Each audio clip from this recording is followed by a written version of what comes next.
recently put some brand new doors in at my house, and I was super picky about which doors I wanted, and I wanted to share some of those details with you in case you are shopping for doors for your exterior doors, not your interior, you know, your bedroom doors and bathroom doors and things like that, but exterior doors.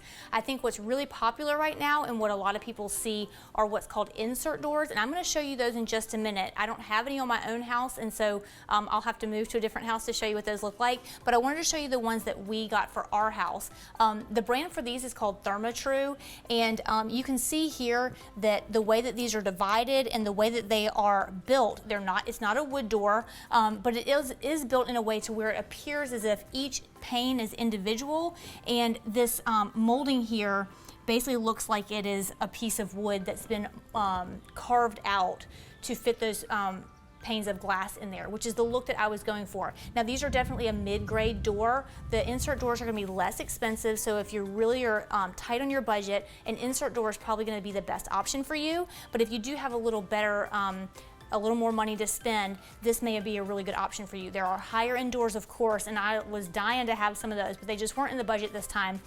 So these were what worked out for us. So let's go look at the insert doors so you can see the difference between the two.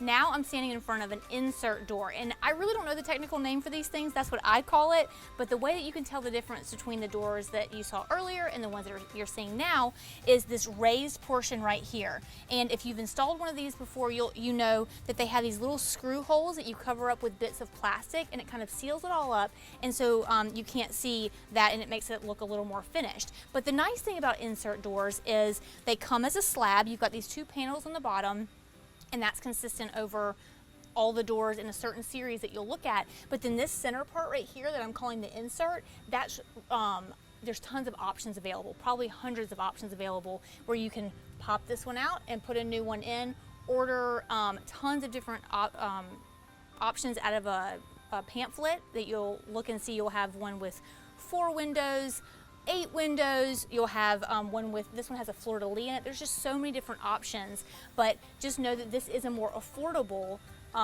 door than the ones that we showed you a little earlier. So just keep that in mind. You know, trim and details are always so important when you're designing your space. So just make sure that you're taking the time, not just looking at the prices, but also looking at all the little details that go into your door to make them unique to your home and really fit with your style and your design. If you guys have any questions about that, please comment below. I know that it's kind of a subject that a lot of times doesn't get thought about, and the details sometimes just kind of don't get thought about. So just make sure that you're asking questions. I love this subject. I'm really passionate about it. So I'd love to answer your questions and hear what you have to say about this subject. All right, you guys go get new doors because efficiency purposes.